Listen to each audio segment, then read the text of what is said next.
Hey girls, it's Thursday and it's such a gorgeous day outside here in Chicago. That's airplane high up above. I wonder if I can find it taking off. There it is. We forever are. We are magic, magic, magic. So if I were to send in something to PostSecret, I think it would probably be something like this. Sometimes when I'm alone, I like to narrate what I'm doing by changing the words to a popular song and making it appropriate to what I'm doing.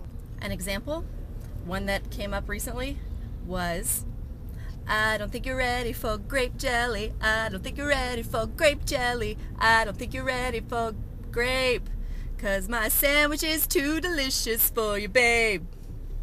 Like, I've been seeing a lot of books and movies and whatnot lately that have elements of Greek mythology in them. And Laura was saying that she didn't know any of these legends, and it just made me a little sad in my heart. And so then I had this idea that I would start a new segment. Without any further ado, here we go.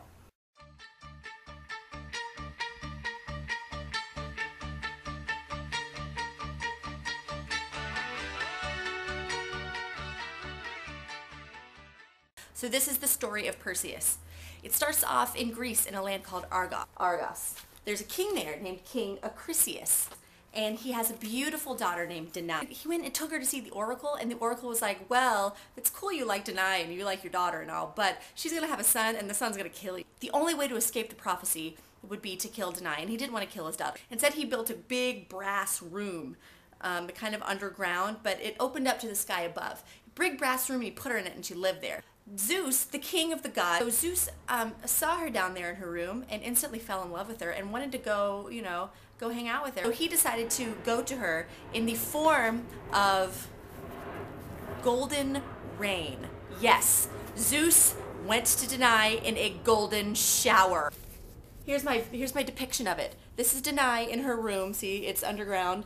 This is Danae, and here's this yellow stuff, this gold stuff.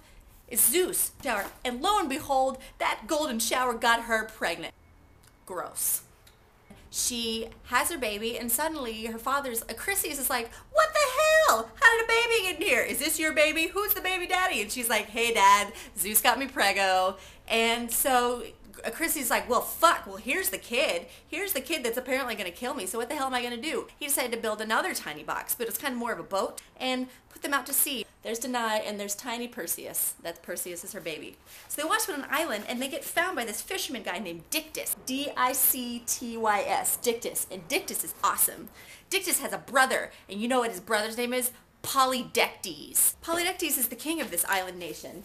And Polydectes, as you can see here in my notes, is kind of a douche. So Polydectes wanted to marry Danae, but he didn't want Perseus around because he didn't want to be anybody's stepdaddy. And so he was trying to find a way to get rid of Perseus, to kill him. And so he devised this plan. Polydectes had been telling Perseus, telling him these stories about these fearsome creatures called Gorgon. And they're these women that have snakes for him. He threw this big party. He told everybody except for Perseus that he was going to get married. And so obviously everybody brought a gift. And Perseus showed up and he's like, wonder what this party's for. And he didn't have a gift, and he found out it was because he found out the party he was attending was Polydectes' wedding party. So Perseus has a lot of pride too, and so he shows up to this party empty-handed. He's super embarrassed.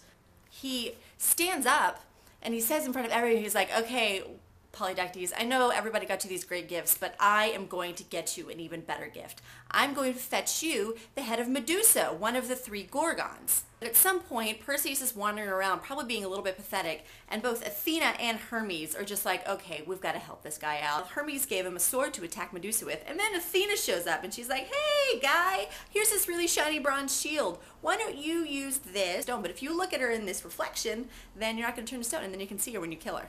They tell him about these nymphs in the north. He goes to the nymphs, and the nymphs give him gifts. So let's go over Perseus' gift. We have a sword from Hermes, a shiny shield from Athena, and then these nymphs of the north, whoever the hell they are, they gave him winged sandals like Hermes has, a magic wallet, and also an invisibility cap. Athena and Hermes show him where the Gorgons live, and they show him their island. And he sneaks up on them, and they're sleeping. He gave a single stroke down, chopped Medusa's head right off. As he's coming back from his trip, he stops by Ethiopia, and he's like, I'm just going to hang out here for a little bit. And suddenly he sees on this cliff this girl named Andromeda. Andromeda's the daughter of Cassiopeia, and Cassiopeia had been bragging that her daughter and her kids were more beautiful than the gods. So the gods had unleashed their wrath on Andromeda and not on Cassiopeia, who'd been the one making all the statements. Perseus flies up and wants to hang out in Ethiopia for a while and sees Andromeda there and is like, she's hot! He instantly falls in love with her. When the snake comes up to eat her, he chops the snake's head off really easily.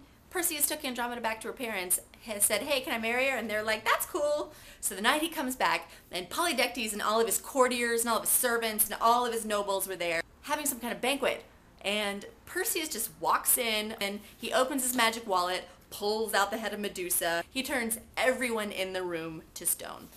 That's pretty badass. Remember that prophecy? Whatever happened with that? Andromeda and Perseus and Danae decide they're going to try to go back to Argos, and they find out that Acrisius has been driven away.